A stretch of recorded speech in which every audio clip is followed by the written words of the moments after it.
Tonight we are going to deal with a simple topic, the making of a leader.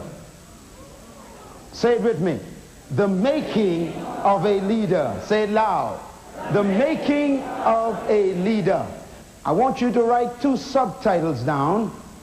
The first one is Qualifications for Leadership.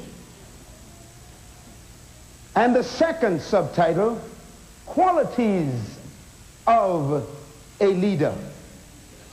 Qualification for leadership and qualities of a leader.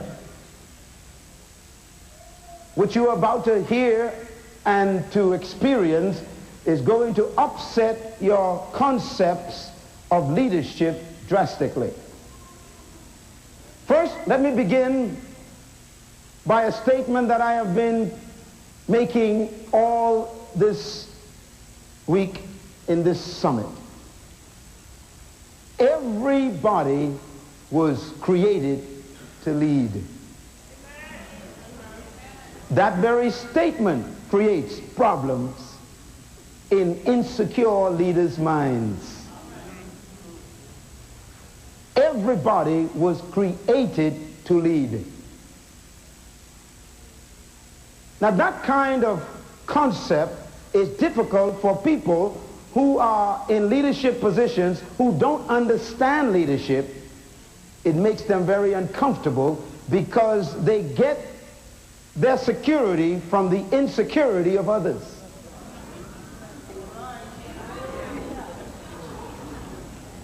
In other words, most of the people who are in leadership positions don't want their followers to become leaders because they feel like they will lose their sense of significance.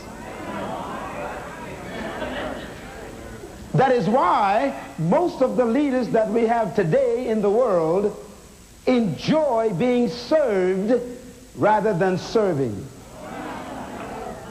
They measure their leadership by how many people serve them rather than how many people they serve.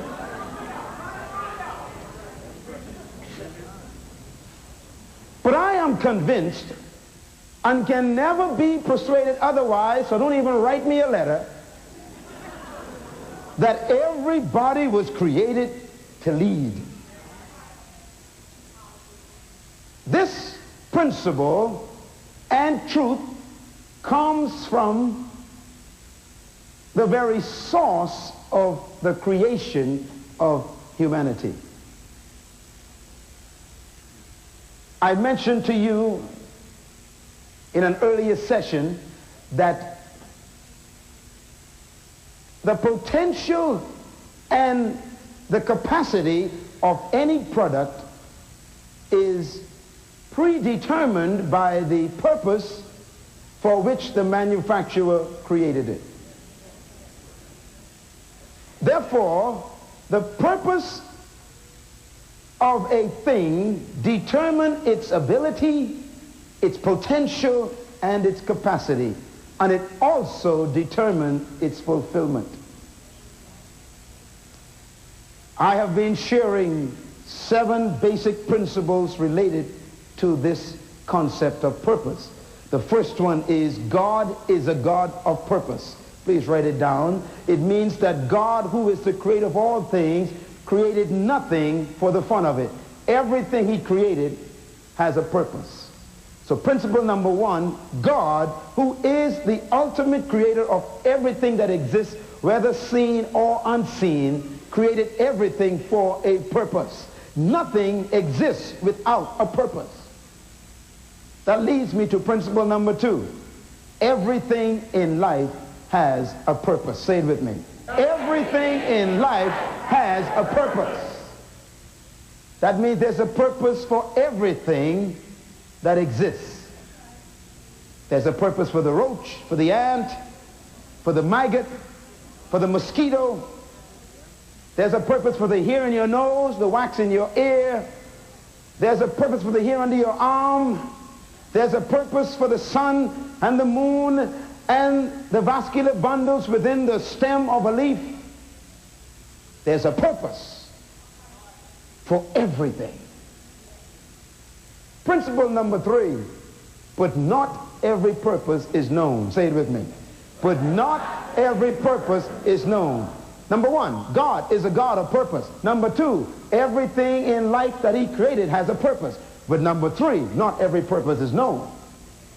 And that's true.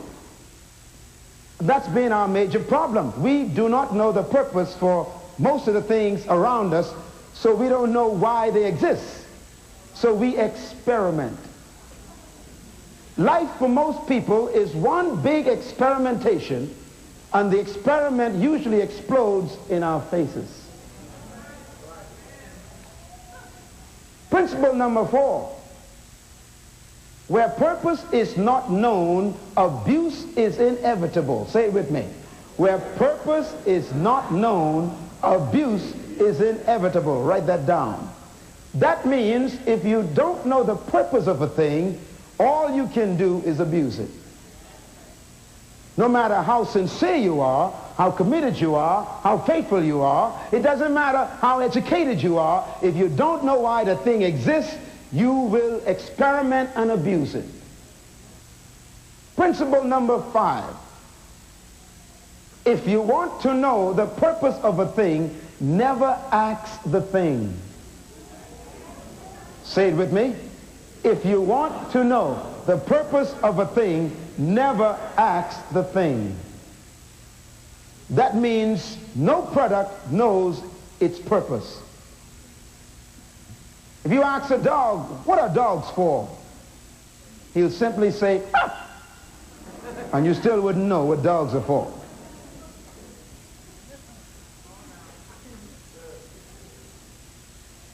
Please apply this to your life.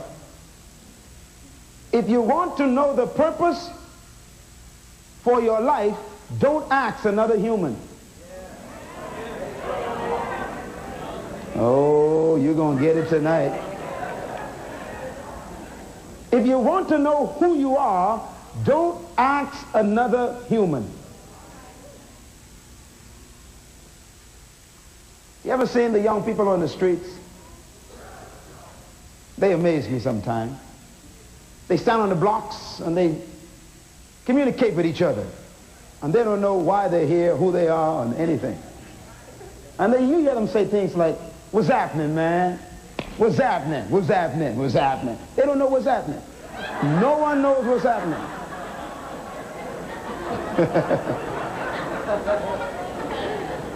So how you doing? Chilling. I mean, that doesn't tell me anything about you.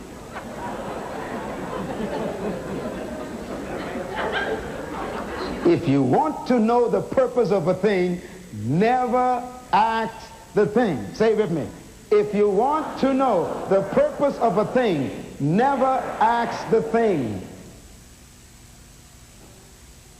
That is why humanism is so futile, because humanism is a human asking himself about himself.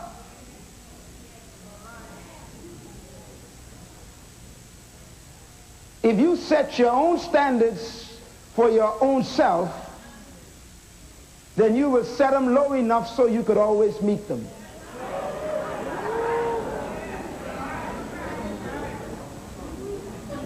That's why I have no respect for humanism, because its source is humans.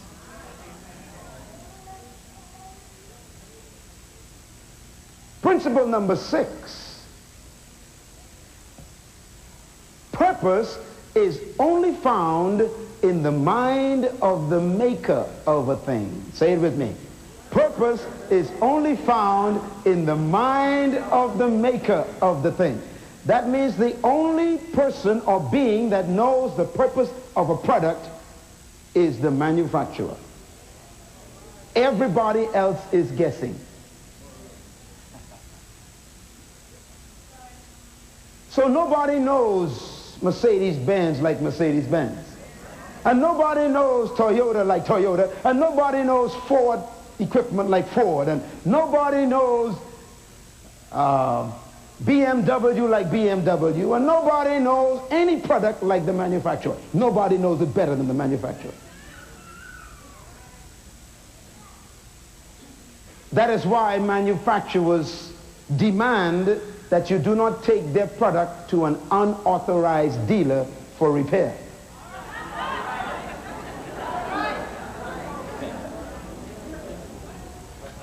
And they always state that if you do this, it cancels their warranty and dissolves their guarantee. That means they take away all responsibility for you if you submit their product to another manufacturer. So the key then in life is to discover who made the product. Because once you can discover who made it, then you'll know who to go and ask to discover its purpose. And once you discover its purpose, then you can also ascertain its potential and capacity. And that leads me to number 7. Principle number 7. Purpose is the key to fulfillment. Say it with me.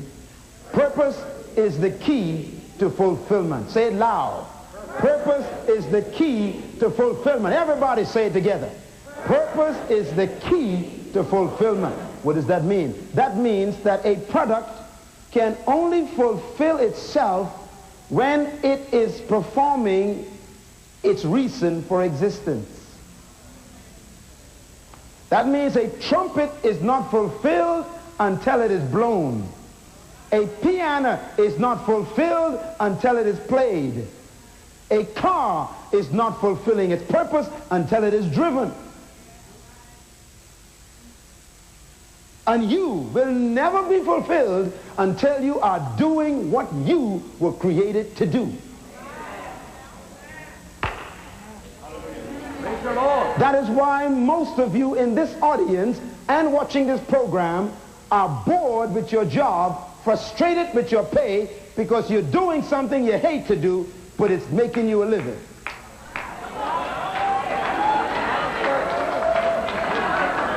Most of you in this room hate Monday mornings. And the reason is because you are doing something you hate.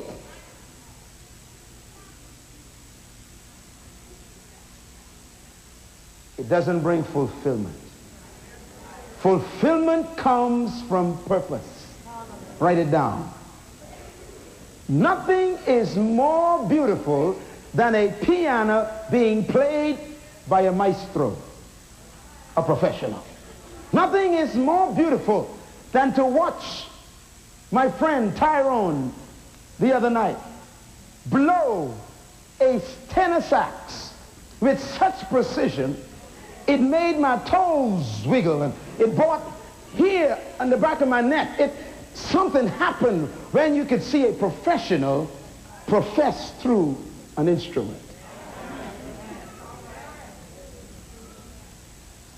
And nothing is more unfulfilling and disturbing than to hear an instrument blown by somebody who doesn't know how to play. Come on. I mean, the environment becomes disturbed when someone who cannot play a piano begins to bang on the keys. You become irritated, uncomfortable, angry. You want to tell them, stop it. Well, that's how God feels when you live a life you were not born to live. Heaven is disturbed at what you're doing because you're not wired for it.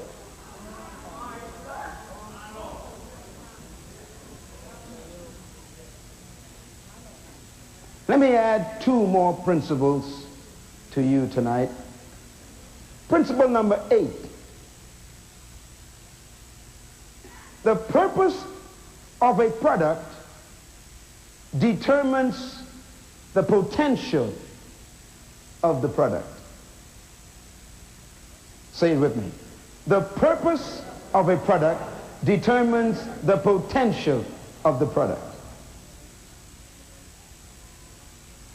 And principle number 8, number 9.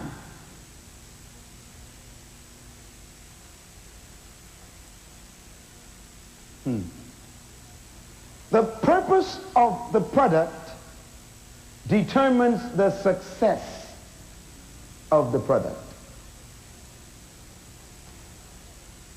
First, let us comment on number 8. The purpose of a product determines its potential. What that means is every manufacturer builds and designs his product based on the purpose that's in his mind for this product. So he builds into the product everything it needs in order for it to fulfill the purpose for its creation. Everybody with that? So an 18-wheeler truck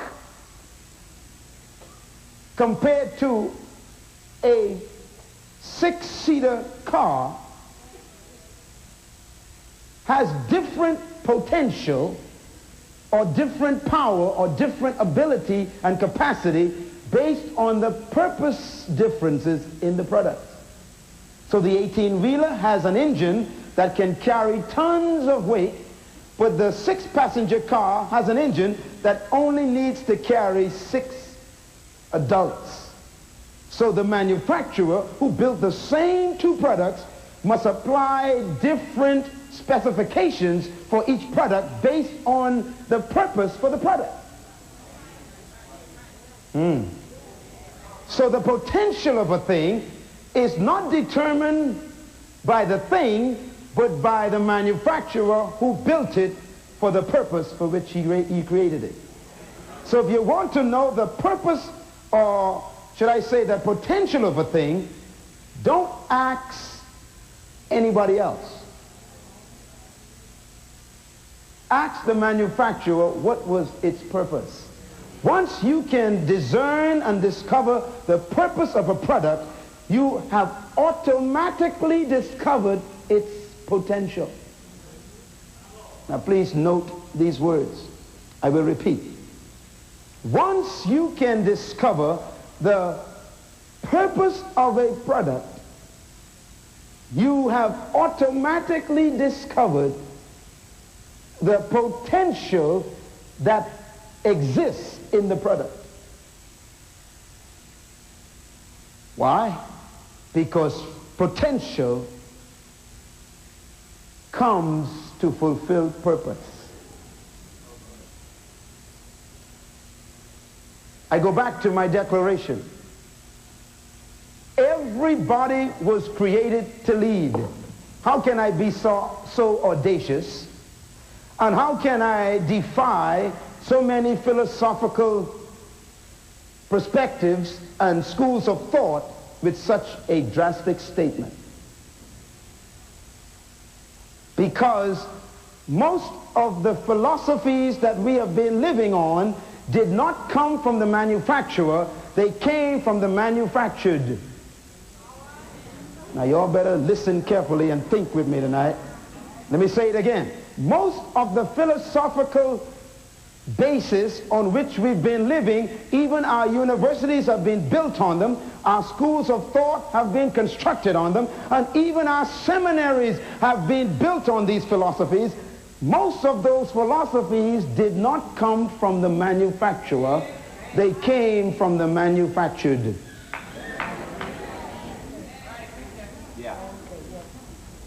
Are you with me? For example, if you stand and look at an 18-wheeler and you say to this 18-wheeler Mack truck, you are stupid, does that affect the Mack truck's ability? No. If you say to the Mack truck, you cannot carry 5 pounds, does that affect its ability? No. If you say to the Mack truck, I don't like your color, does that affect the Mack truck's ability? No. Point. Write it down. Opinions do not cancel potential. Say hallelujah, somebody. Boy, some of y'all going to change tonight. I feel it coming.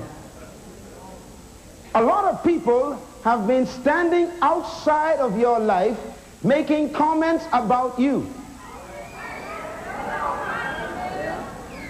And they know nothing about you.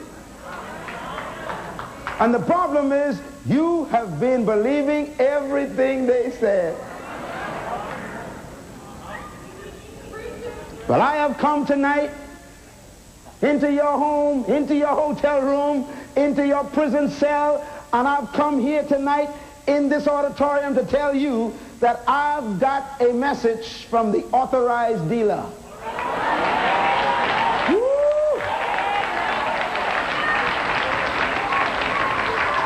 We are not going to read the opinions of the products. We are going to read the manual from the manufacturer tonight. Turn to your neighbor, tell your neighbor, you don't know who I am, so keep your opinions to yourself. Clap your hand. Come on, clap your hand, somebody. Come on, clap your hand, somebody. It's the truth.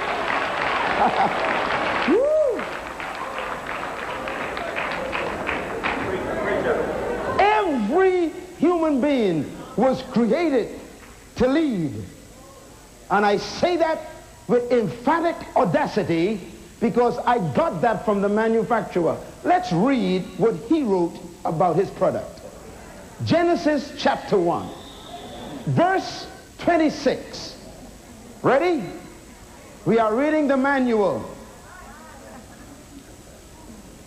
It says, and the manufacturer said, let the government make man. Let the parents make man. Let society make man. You sure? Well, you're living like it. The manufacturer says, let the Senate make man. The Supreme Court make man. No. Well, let's read it again. Maybe I made a mistake. Let's read it again. It says, and the manufacturer said, let us make man. Referring to himself as the us. The triune nature of the single God. Right. The Jehovah of the Elohim. Yeah. Elohim is the only Hebrew word that is a plural singular.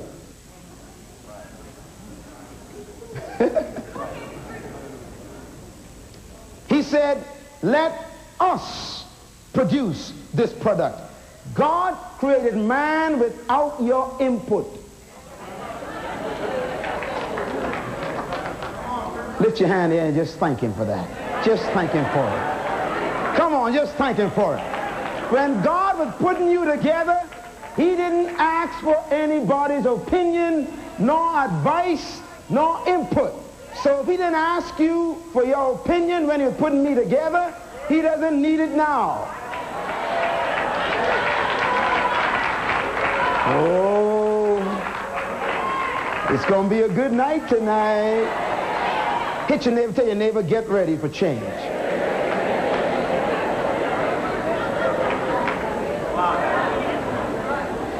Now, he says, let us produce this one, this product, in our own image and in our own likeness. He also chose the material, the moral character and nature for the product, and he also chose the likeness of operation without your input. So I am like God whether you like it or not.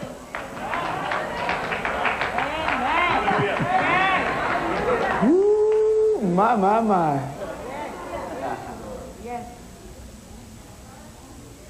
And then he gave away what was in his mind in the next statement. He gave away his purpose for creating the product. You see, if he had never spoken why he created us, we would still be running around this planet trying to figure out why we are the way we are. But every product is built to fulfill its purpose, so it is wired to fulfill its purpose. So the components that are in it are all related to its purpose. So if you don't know the purpose for a product, then you cannot understand why it has the components and the wiring and the circuitry and the nature that it has.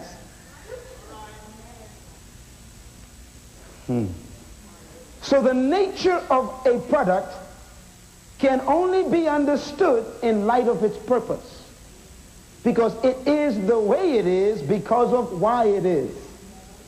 Write that down. I'm going to say it one more time. Everything is the way it is because of why it is. Purpose is why, way is design. Every product is designed to fulfill its purpose.